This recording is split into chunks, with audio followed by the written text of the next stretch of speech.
Hey PLE, it's Miss Marzoni. It's our story time. Remember, every Tuesday and Thursday, we will share a different book with you. Several teachers are going to do it, and I know you'll really enjoy it. So tonight, I want to share with you Farfallina and Marcel. This is a book that I just read recently, and it's about two great friends, and it's perfect for springtime. So I'm going to read it to you. I want you to get your book buddy and cuddle up because we're going to share a great book. Farfallina and Marcel, written and illustrated by Keller. The rain fell all morning. It splattered on the pond and splashed on Farfallina's leaf. She found a dry spot and ate it. "Hey," said a little voice, "you're eating my umbrella." Farfallina peered over the edge. A small gray bird was huddled underneath. Farfallina liked his soft feathers and his gentle eyes. "I'm Farfallina," she said, and she slid down to the ground. "My name is Marcel," said the bird. He liked Farfallina's smile and her pretty colors. The rain turned to drizzle and Farfallina wanted to play. "I'll hide and you find me," she said. Marcel agreed. Farfallina hid under a fern close to the ground because she knew that Marcel couldn't climb. "Now I'll hide," said Marcel when he found her.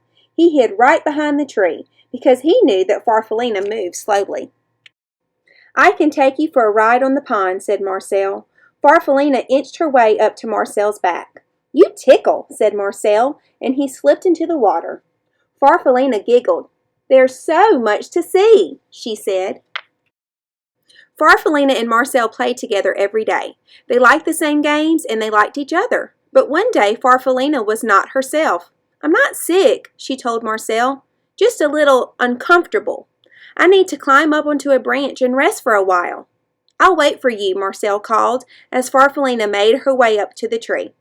Marcel watched until Farfallina was completely out of sight. Then he settled himself in the grass and waited.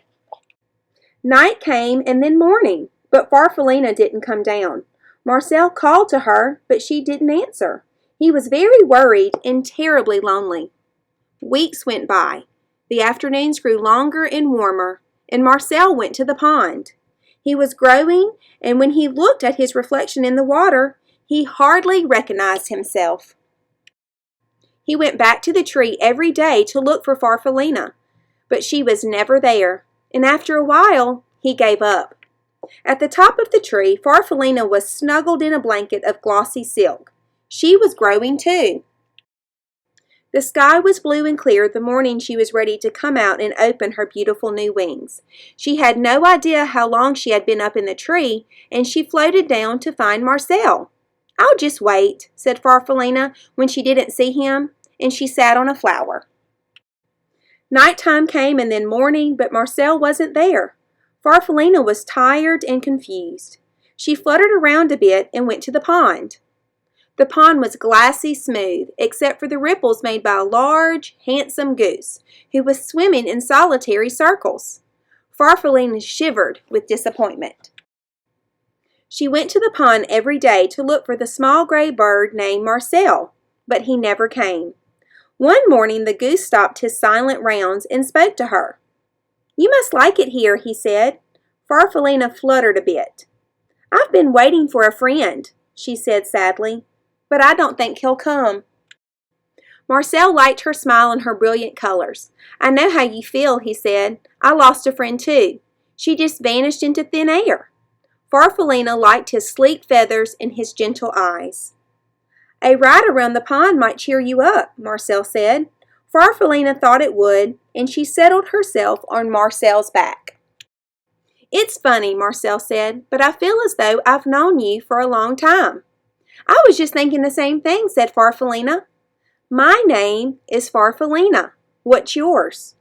Marcel stopped suddenly. He beat the water with his strong wings. Then he swam around and around and around. "It's me, Farfallina," he shouted. "It's me, Marcel." "Is that really you?" "It is," Farfallina shouted back. They looked at each other and laughed. By evening they had explained everything, and they fell asleep smiling at the stars. Farfallina and Marcel spent the rest of the summer playing just as they had before. Marcel was careful not to fly too fast because he knew that Farfallina couldn't keep up. Farfallina didn't hide in the flowers because she knew that Marcel would never find her. And when the leaves on the trees around the pond turned red and gold, They decided to go south together. I hope you enjoyed that book. Remember to have lots of fun at home with your families and keep reading every night. And tune back in on Thursday because we'll have another guest reader. See you soon.